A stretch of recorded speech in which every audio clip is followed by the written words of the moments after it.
Good evening. Hello. I think that's it. My hair is all messy. I'm already on screen. I can't do anything about it. Thank you. I am. Oh, let's get the mic a little bit closer. Brightening up my wonderful face. Sorry, all this is happening very abruptly. There we go. Get a little bit of light shining there. I am the Awkward GM Corbin, and today we will be covering They Came From Beneath the Sea, one of the They Came From books. I believe it might have even been the first They Came From book. Not too sure about that. Correct me in the comments or in the messages below. I'm just going to give a quick rundown, about an hour, like my streams are normally, of what you might find in the They Came From Beneath the Sea book, how it might differentiate from other books that are similar in vein. I think if we look at here, there's definitely sort of a Lovecraftian or they are 20,000 Leagues Under the Sea type story that is being told here, but this book definitely does it in a different way than you'd expect from a game of this ilk. Sort of delving more into the sci-fi parody, as it were, though with a lot of still scary moments to it. This is sort of just... I've covered They Came From the Grave in a previous stream, which I'm not sure if it's on Onyx Path already, but it'll be up on their YouTube channel at some point soon. Usually it takes a little bit of time. Apologies for that. Now, just to cover what They Came From is, let's go through and get to the introductory section. We do have the credits section here, just giving a shout out to all the lovely people who made this game possible. I was very surprised that Matthew Dawkins was just a writer on this and not developer. Oh no, he is developer on it. Okay, cool. So this is definitely one of those books that he is going to be in my brain for the next hour, because every time I read stuff that he's made, his voice just gets stuck in my head like a record on repeat. Or the Pokemon theme music when I was a kid, but that is a story for another time.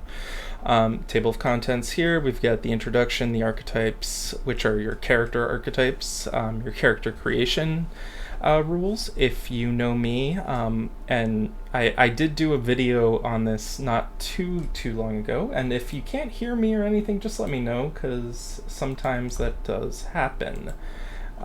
Thank you all for being in the stream today. I'll do just a quick double check. Yep, we're good here. Okay, so They Came From Beneath the Sea is not a game that I've been interested in, to be just clear on. However, looking into They Came From Beyond the Grave, I think I'm more inclined to give it a shot than I was before, because unlike other games which go into these sort of like Lovecraftian or like terrors at 20,000 Leagues Under the Sea or whatever, there's definitely got to be... Let's look at the inspiration here.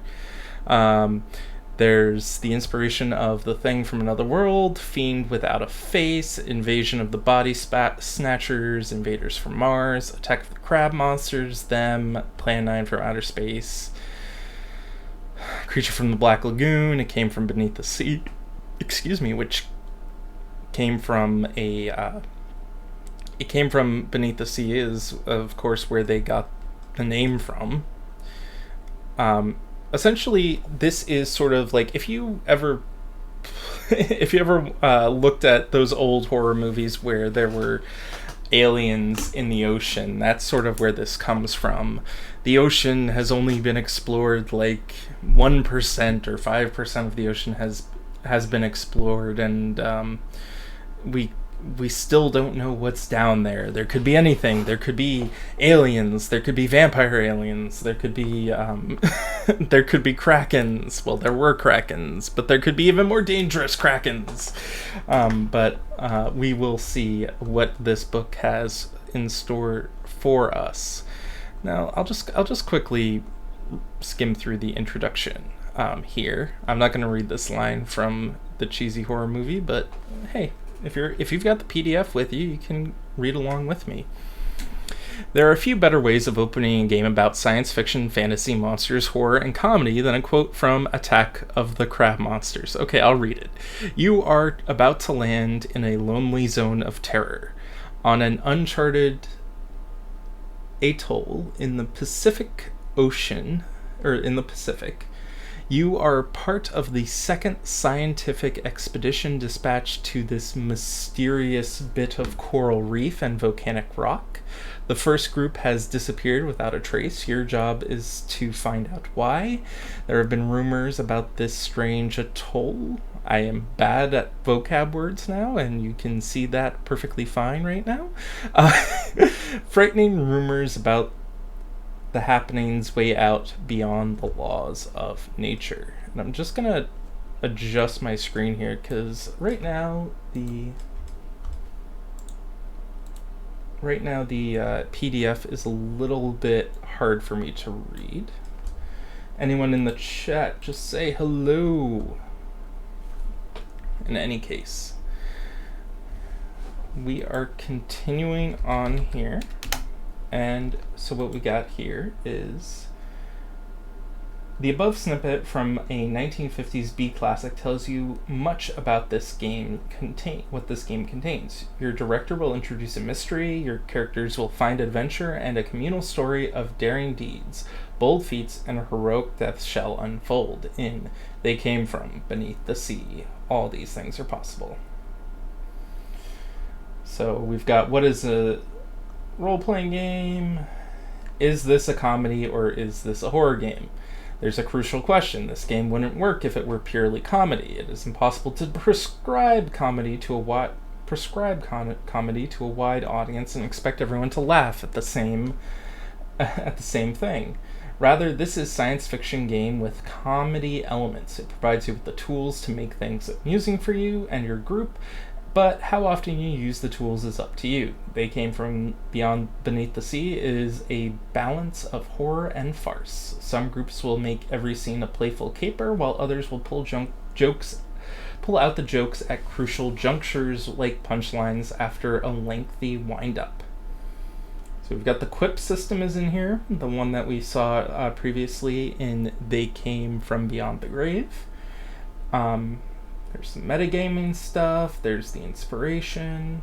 Well, we've got everything up to snuff. Some of the images here are pretty good. I love the idea that there is a teenage shrimp threatening a jock. I wonder if they probably have some, oh yeah, they have these lovely movie poster style images here. I believe that is supposed to be Ronald Reagan with lobster claw arms. I think if you've seen lobster claw arm Reagan, you probably have seen many a thing. Okay, we've got the archetypes down here. I'm expecting this to be very much akin to They Came From Beyond the Grave.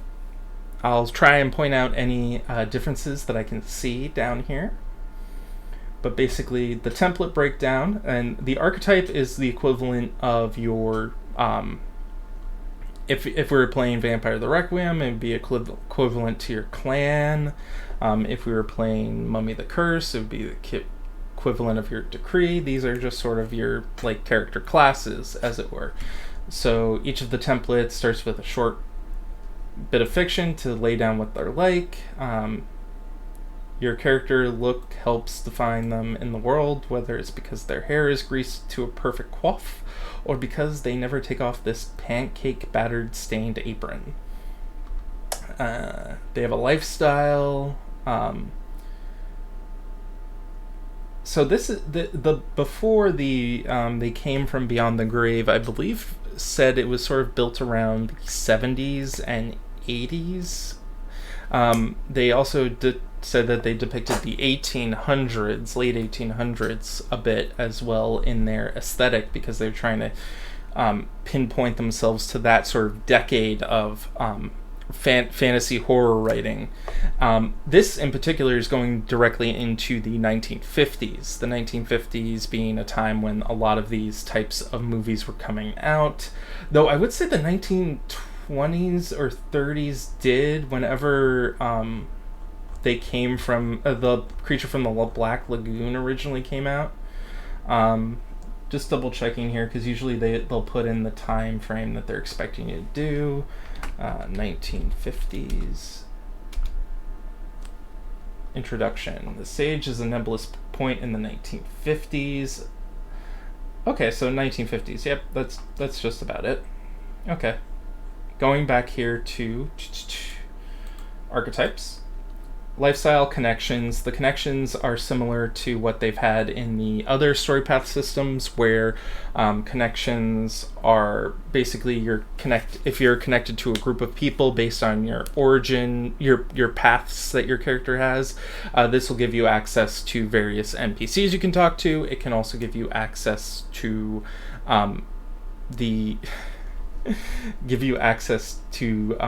people to, what's the word? Get, like, there's a armory or something that you get access to. Apologies for the clap. That apparently spiked a lot. I will stop that. You got skills. You got trademarks. The trademark line of got the groove. And loaf in the oven could be linked to athletics as an excuse to flee a scene, implying that the character left the oven on. Gotcha. Tropes are special abilities, normally tied to the kind of dynamic features you'd see your characters display in the movies. Each character starts with 3 tropes. Make a note of the 3 tropes that interest you when you reach that section. Perspective. So a lot of this seems to be more role-play based, which it's fine. It is what it is as far as mechanics go. We'll see those later on, possibly. And I will likely be doing a cover of the character creation rules later on.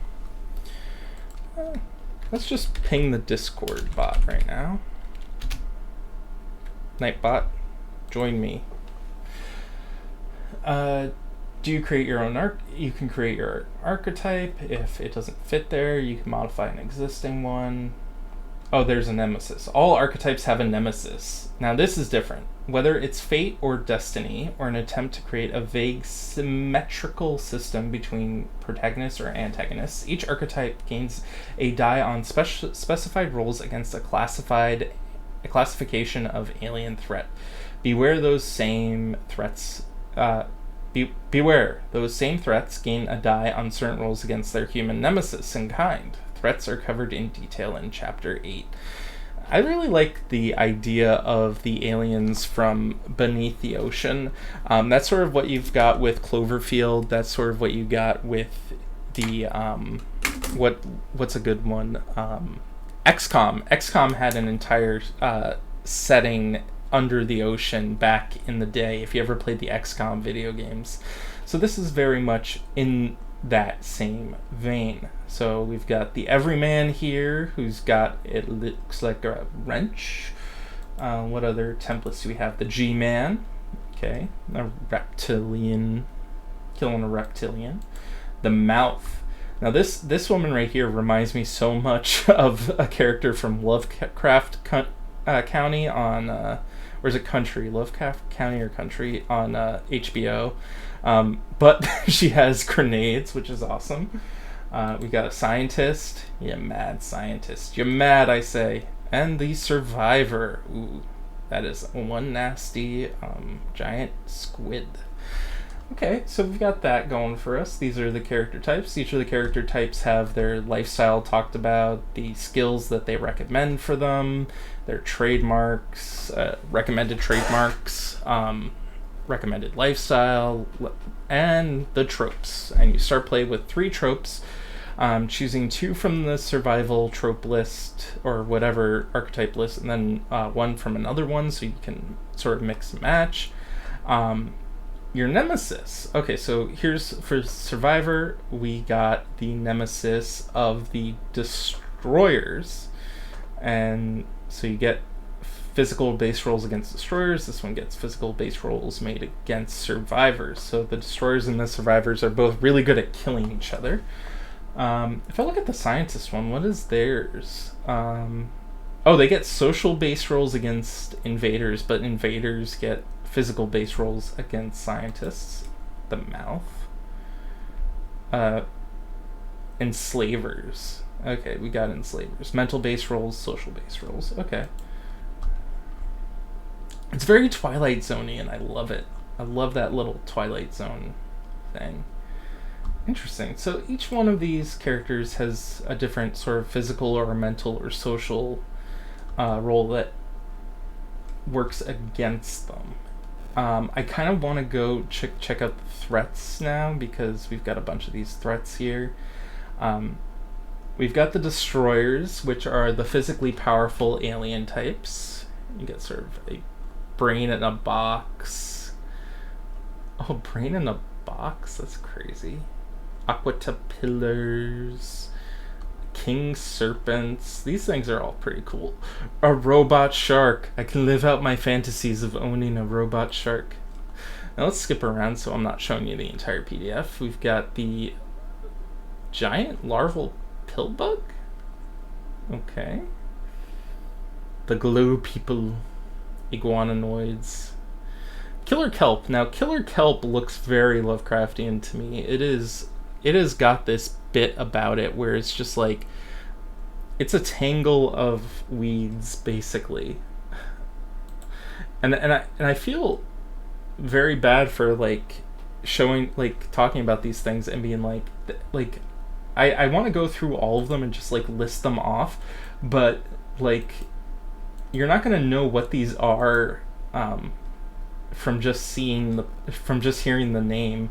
Like some of them are just like the crab people or the brain eater eel, but then there's like urchin folk and the prefecture of the pod, which I guess are pod people, but like how are they different?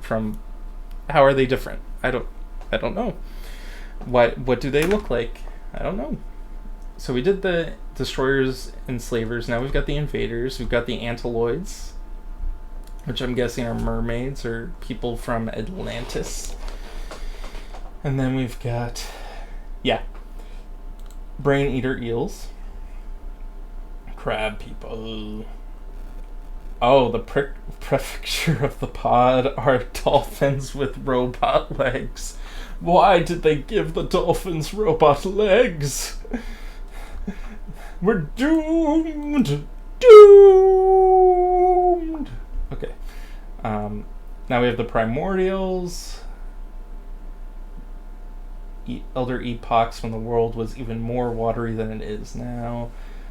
Any culture that these singular and mighty entities might have possessed, if they had any, long ago ceased to exist. Many are not even sapient as humans understand the term, and they possess a cold and feral intelligence that does not recognize human life as possessing any value. Okay, so we've got the primordials here. They've got some pretty cool ones.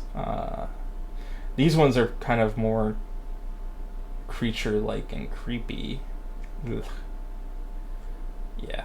Okay, I did go through that section, but now we have the spies. They're intelligence gatherers of the sub-oceanic cultures to which they belong. Subtle, sneaky, and dangerous, they are frequently highly skilled shapeshifters and mimics, capable of taking on forms that allow them to seamlessly blend in human society. Okay. So we've got the Gilkin, which are pretty cool. We've got the seahorse people. What the... They were once seahorse people. Intelligent seahorse called Omega Hippocampi. The enigmatic beings trace their lineage both from the smaller kin and from the ancient Roman fishing village that adapted to life under the sea. They have an empress. They have the ability to transform between seahorse people and human shapes at will, though it takes a better part of a half an hour to do so. In their natural forms, they are bulky and mighty. Don't know if they have a tell or anything. It would be cool if they're in human form. They have something that like shows that they're actually seahorse people. Were lobsters. Maybe Reagan was a were-lobster all along. We have the terrestrials. Human beings are human organizations. They've chosen to ally with aliens. Okay, so sea captains. Never trust the sea captain. He's always out to get you. Fish. Federation of Intelligent Sea Life and Humans. Okay, that's a weird one. Okay, and then we have the stuff for average citizens. Basic stuff. That's good. Honestly, you could probably take this into any story path system and just use them for NPCs, which is good.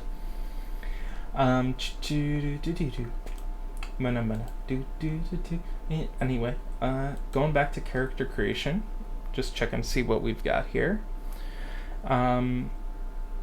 Decide what kind of character you want. Basic stuff. You have your 3 aspirations. Good. Short term, long term. 2 short term and a long term, I'm guessing. We've got your paths. You've got your archetype path, your origin path, and your ambition path. So I think Beyond the Grave had the secret society path or something. So this is a different one. Ambition path is what drives your character. In general, ambition describes what your character's goals are, but put through the lens of her community. Think of what motivates your character to act the way she does. If the character is a lone wolf, then what makes her wake up every morning, drink her coffee, and set out to make an alien's day terrible? Does she have family and friends who depend on her? All these things tie into her ambition. The connections and people in the path. What's this? Write ambition and next to 4 skills on your character sheet. Those are the 4 skills you choose to associate with your ambition. Okay. Now we've got skills. Do you get skill points or skill tricks? That's the thing that seems to be done in this system that's a little bit different. Okay. Attributes. I'm guessing 2, so 6, 4, 3, 6, 4, 2 for the different arenas. That's good. And then you have your favored approach. You get 1 dot in each of the attributes in your favorite approach. That's powerful. That's good. No attribute may have more than 5 dots at character creation. That's fine. Trademarks. Signature move. Trademarks are specialized actions or ways of doing things that are attached to a skill or an attribute. Whenever your character uses a skill or an attribute in a way that references the trademark, the player gains the following benefits: 2 additional actions to a roll. 2 additional dice on an actions roll. If successful, the opportunity for directorial control over the scene. Oh, this is something that I mentioned to someone online recently. They were talking about a game where you could try and introduce your players to becoming a GM. And I think this is a really good game to help onboard people to becoming GMs, because directorial control allows a player to temporarily become the game master. This allows the player to essentially take on the role of a GM for a scene and do things that are a little bit crazy if you want to do. It's about the halfway point, so I feel like I should just cover a few things in my little page, like my little thing here that says that I need to shill some things. To talk about some other projects that are currently going on Onyx Path. We've got the Onyx PathCon, which is scheduled for June 16th and 18th. Then we've got the game night, which is going to be the last Friday of the month, 5/26, 2023. There's going to be crowdfunding for an MMN, which I am not sure what MMN is. Now I need to go on DriveThruRPG and check out through RPG MMN. That can't be right. Onyx Path.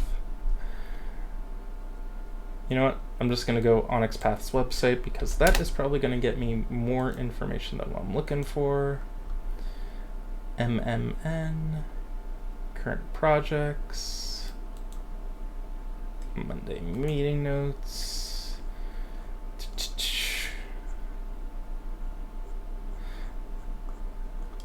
Many worlds, one path.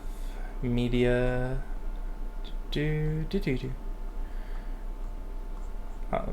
Let's see if I do a search for Kickstarter.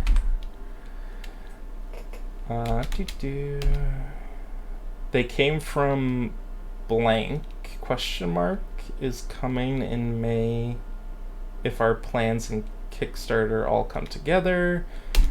You know what, that's the only thing that says here, so I'm gonna just say it seems like a they came from product. I'm not sure. There's another thing though that may be MMN, which I am not sure what that means. Twitter, no. Okay, I think I'm good on all of that. If you'd like to check out my channel, you can check that out at the Awkward GM on YouTube. I've got a lot of stuff over there. Anyway, let's continue on. We've got the trademarks, covered those. They're sort of like your extra abilities that you can get to gain control and stuff like that. You have your relationships, your connections, as I think other games in the story path system touch on.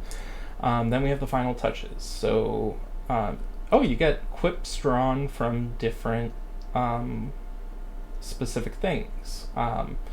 So the Everyman draws one quip from Vows, Defiance, and Tough Talk, and one quip from Quip Your Griping. Oh no. Did Matthew Dawkins put in puns? Quip puns? Vows and Defiance and Tough Talk. Okay, so it's just the Everyman that gets the quip pun in their quips. Okay. Tough Talk. Quip from, and before you pull that switch, I feel like Matthew pulled one over on me. I feel like I've been tricked. Oh, connections. Okay. So you have the path creation, you have the concept, the connections, the contacts, using connections. Then we have conditions. Paths aren't filled with people who love your character unconditionally. They have their own needs and wants. If you spend too much time with them, too much time pulling on your character's paths without doing something in return, you could end up in a pretty nasty condition. You'll want to get things checked out. So you have your path suspension, your path revoked. I've seen this in other story path systems. It makes sense. It basically is, you can't just indefinitely lean on your organizations that you work for or that you're connected to. So we have the archetype paths down here. Good stuff. We've got the origin path. I think it's the origin path.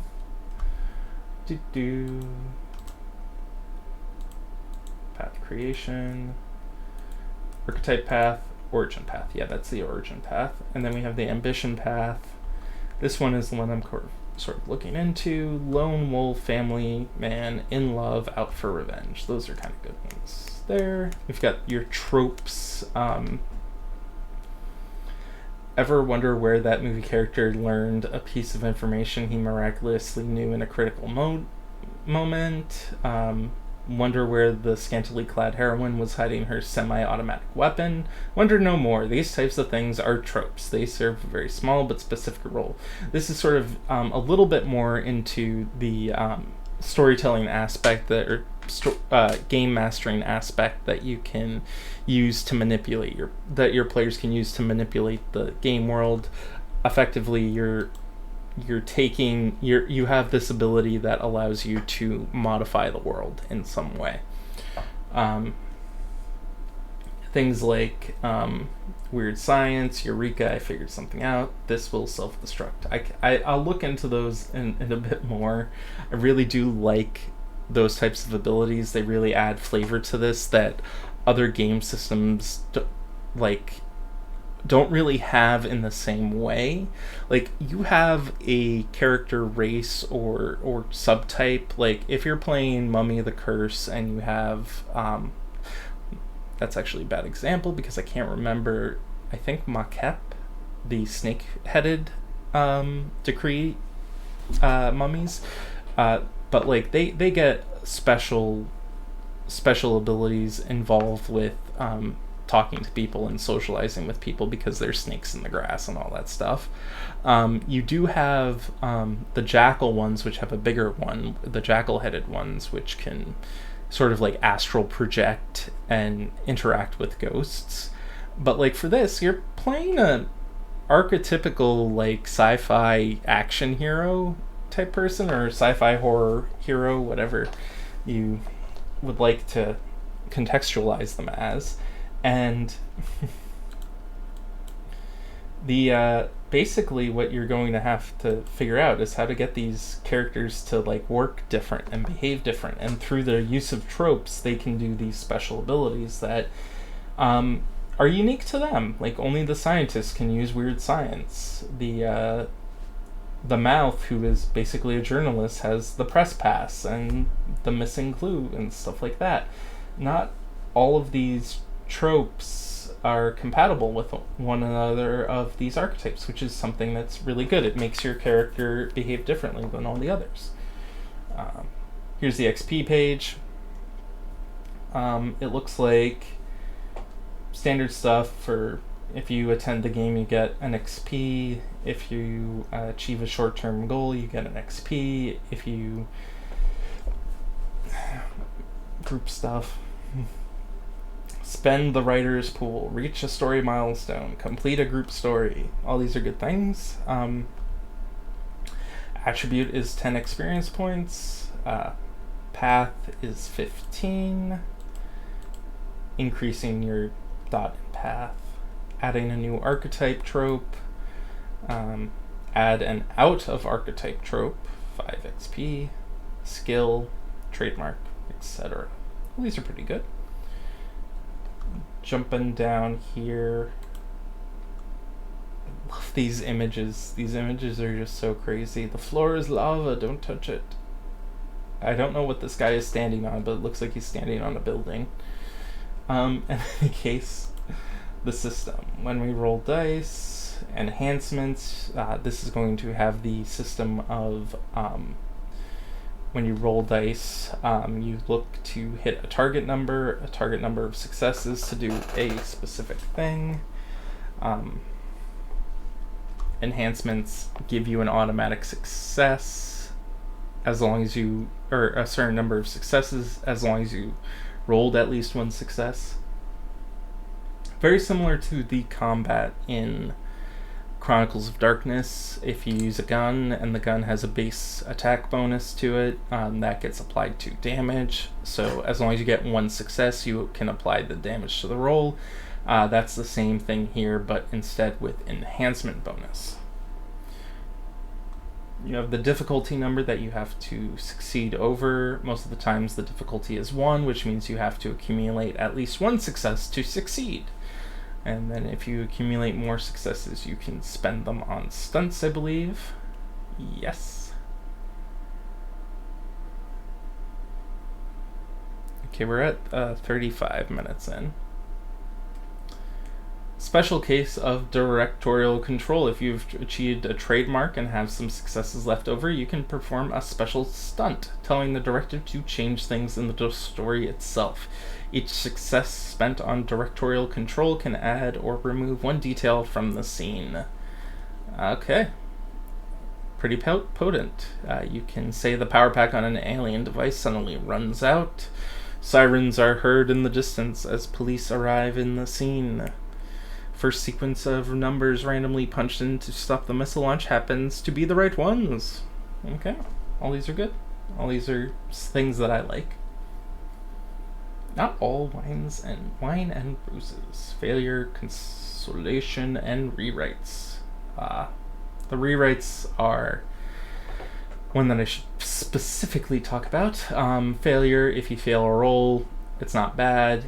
If you want, you can take a consolation, which is basically you get pity from the pity from the storyteller, so that you are able to succeed on a future roll. It is what it is. It helps.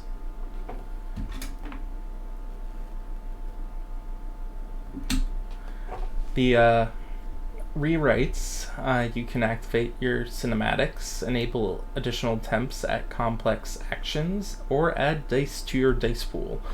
If there's a roll you really want to make sure you succeed on, that you have lots of excessive, a rewrite adds one more die to your dice pool.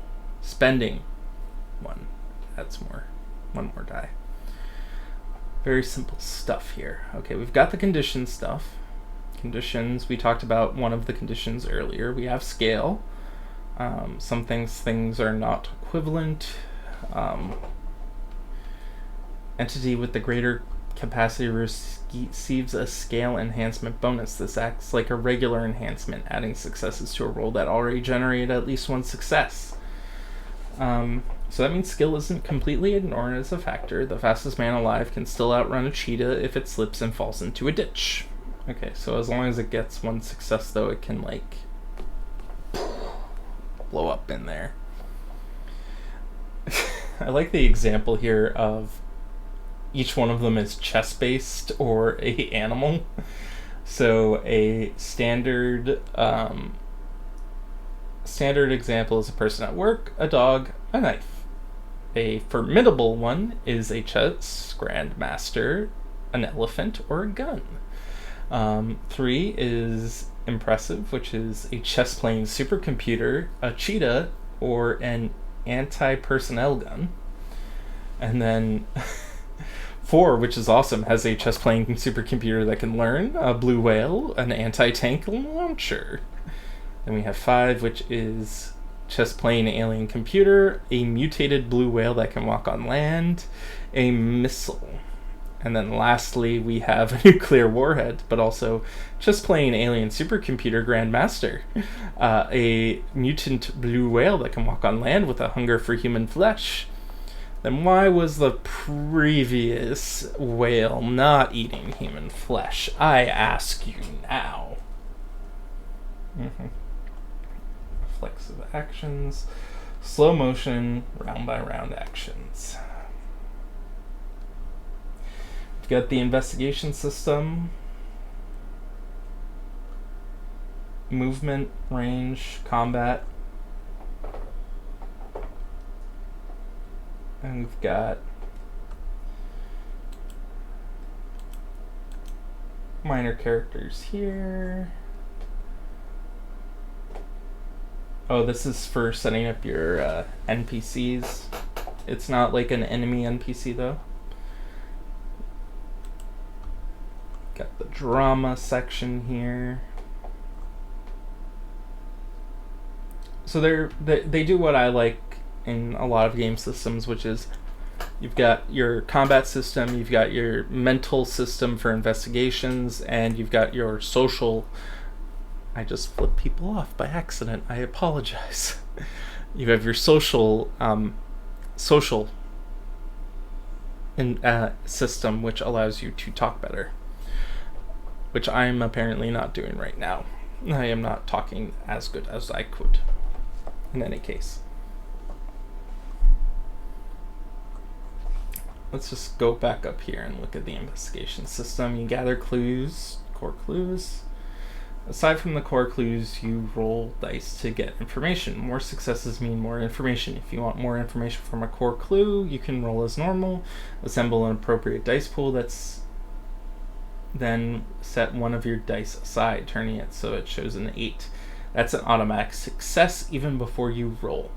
Each success leads to one piece of additional information. The director can share this additional information in several ways, which can be combined as well. Raw information, interpretation, question and answer, or delayed. The clues related to the character's archetype can be player created. Okay, so clues related to the character's archetype can be player created. So player created are a bit like directorial control stunts. If the information is directly related to your archetype, you can create new facts, such as raw information in the clue. These new clues are subject to the same constraints as directorial control. Okay. Successes as enhancements or rewrites. Analysis. So these are just examples for finding information, research, interview, sensing. You're looking for something hidden. Things like that. Okay. Your attitude in drama. Okay, we have the friendly acquaintance, friend, well-trusted friend, like family, platonic, romantic, soulmate. I'm guessing 0 is hostile in this regard. Is there a hostile? I always find it weird. Oh, negative attitude. Here we go. So pest, rival, enemy, hated enemy, and nemesis. So these are, you have positive enhancement bonuses or negative enhancement penalties, which are probably called something else, but I skimmed through the book very quickly and I apologize for that. And in case you have that attitude towards the character or player, you have influence.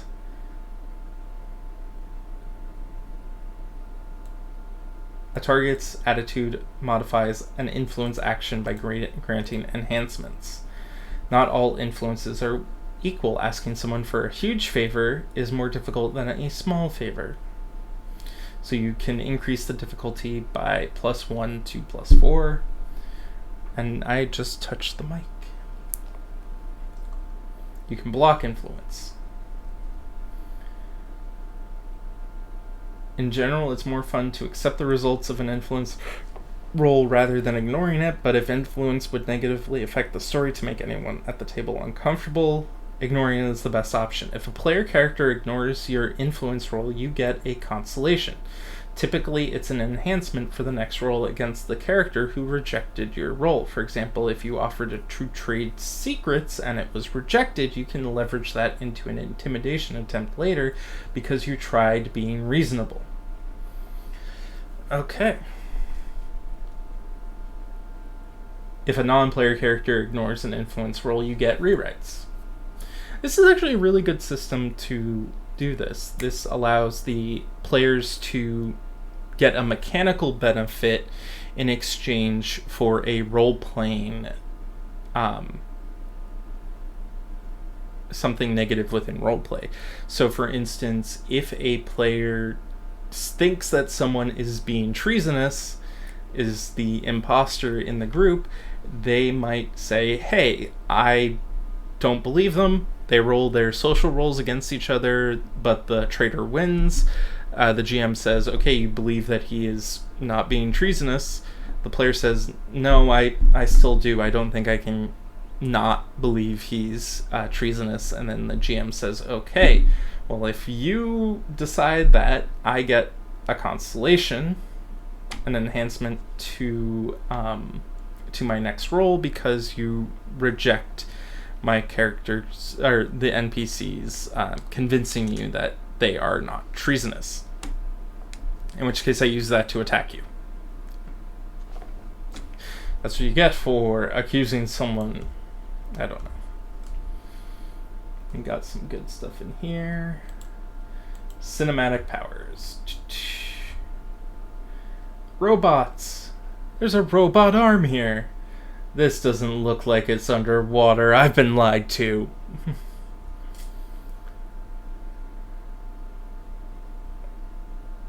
Okay, cinematic stunts. Here we go.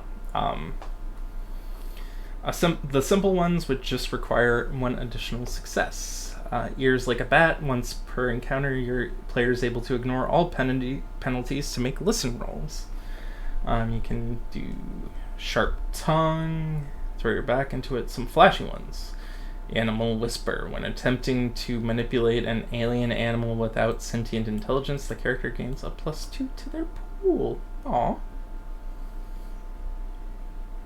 Wonder when these rolls come into effect, because this looks like...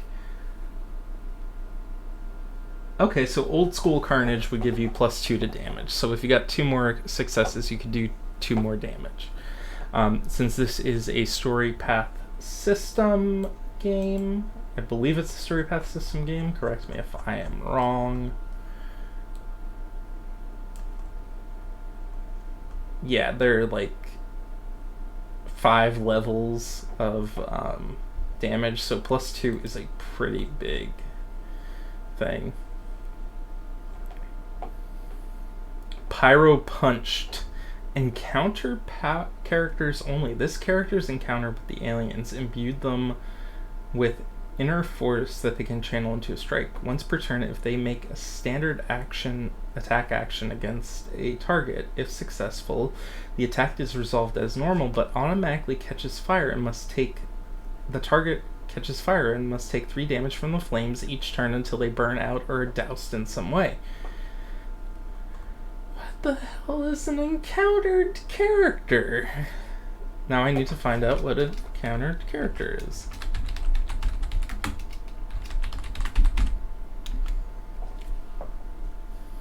Cinematic power. Encountered character.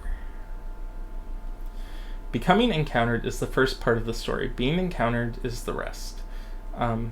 All these experiences are traumatic, physically, psychologically, and sometimes physically. A psychiatrist who knows what is going on might talk about paranormal-induced mental fragility disorder, and particularly paranoid officials might create lists of suspected alien influence, but no one at the time knows what the effects of becoming encountered are. The truth is that a lot of the time it's an individual thing. Slightly dosed paranoia. In general, there does seem to be some pervasive effect beyond the simple consequences of the encounter itself that takes hold with the encountered individual.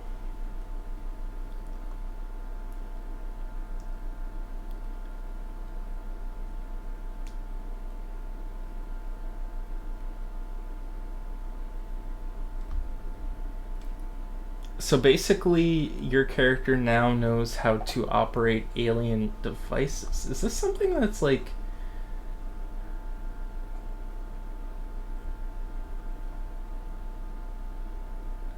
Okay, so I guess this might be like your player characters who have survived a bunch.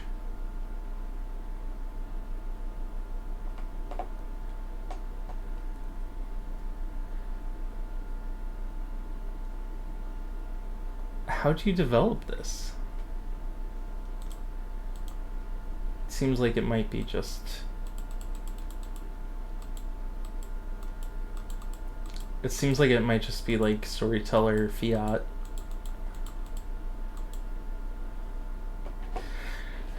Sort of close in contact and gains the encounter condition. He can draw upon the resources of the creatures that hurt him. Many stunts required the encounter condition. Okay.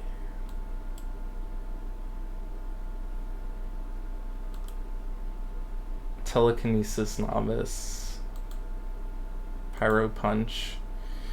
Aim for the outfield. Okay. That's a pretty cool picture right there. I like a good octopus grabbing police officers.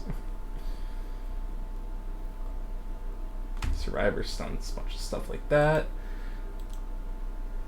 This might be setting material. Yeah. The media often portrays the 1950s through rose-tinted lenses, and we are doing the same in this game. The central setting of 1950s America is one that which people will smile at each other as they walk down the street, where men go out and mow the front lawn every Saturday morning, which I need to do soon, and the family goes to church on Sunday. Race, class, and gender divides exist, but they change through the prism of the silver screen. It's likely many old set-in-the-ways males at the lab dismiss the up-and-coming female scientists until halfway point at the film, where she proves them wrong and her coworkers have to admit they surely misjudged that lady. Sometimes their revisions to our history might feel uncomfortable, but they are in place to emulate a specific medium, and you can adjust them however you see fit for your game.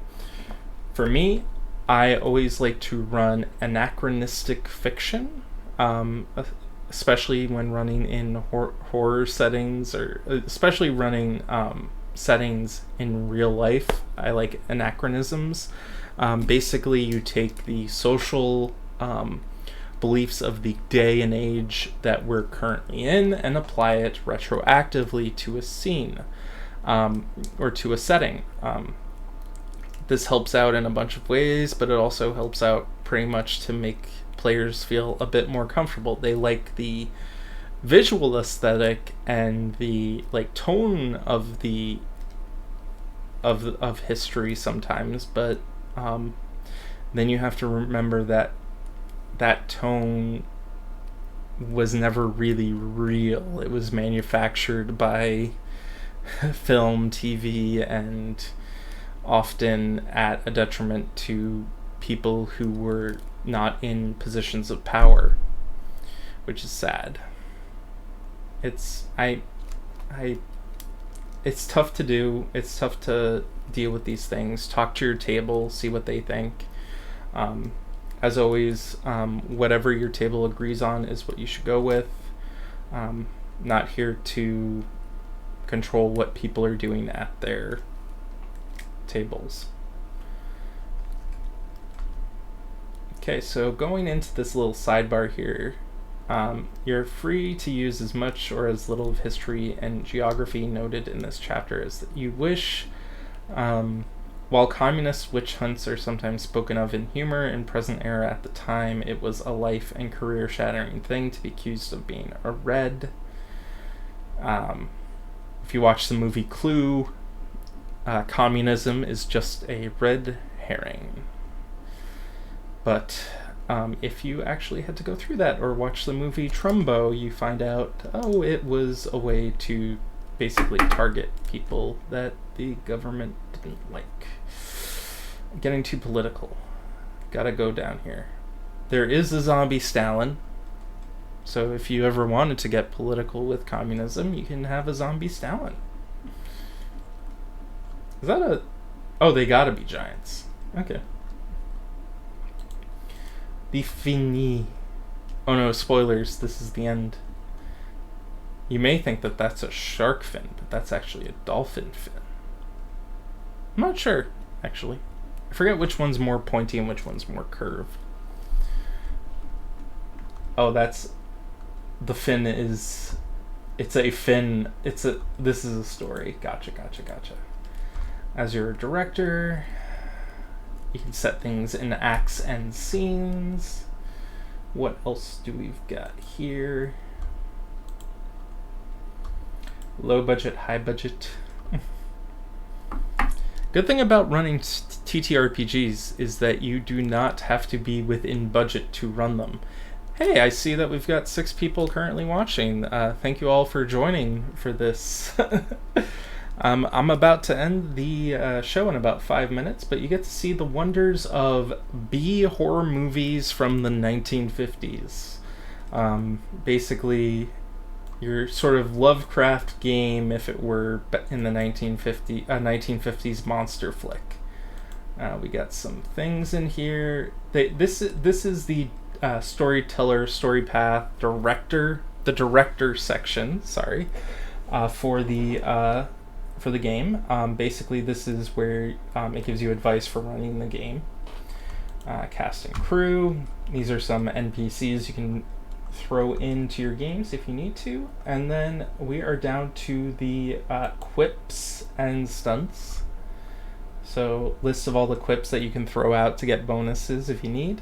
I will be doing character creation next week, hopefully. I won't be around the week after, I think, because I have real life stuff that has come up, but I should be around the week after. Gotta figure out what game to do next. If you have any ideas, please let me know in the chat below.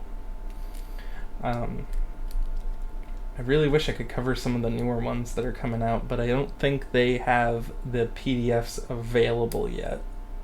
Though I will ask around. I'm very excited for They Came From Classified, because the story that I heard on the Onyx Path podcast about how they came up with that name was pretty funny, where it was classified for a long time, and then they were like, oh, it's a spy game, let's just leave it classified, people will get a kick out of that. In any case, I think that's it for today's stream. I'm going to just double check, see if there's anyone running around in the TTRPG thing who are running non-D&D games or Onyx Path games. Anyone that we can raid right now. I'm not seeing anyone that we can raid, sadly. I wish I understood so many languages, because it looks like you got a lot of Europeans running actual plays right now. In any case, thank you all for watching. I have been the Awkward GM. If there's anything else, if there's anything else you want to see from my channel or from Onyx Path, you can check us up on YouTube, on Twitch. There are previous episodes here on Twitch that I think you have to be sub to Onyx Path to get to. But if you can wait, they'll be on the Onyx Path YouTube page. You can catch me on YouTube at the Awkward GM, at the Awkward GM Corbin, I think full words. I am an awkward individual. I apologize. Thank you so much for watching, and I hope you have a good one. We're going to go to the pre-roll and then out. See you next week.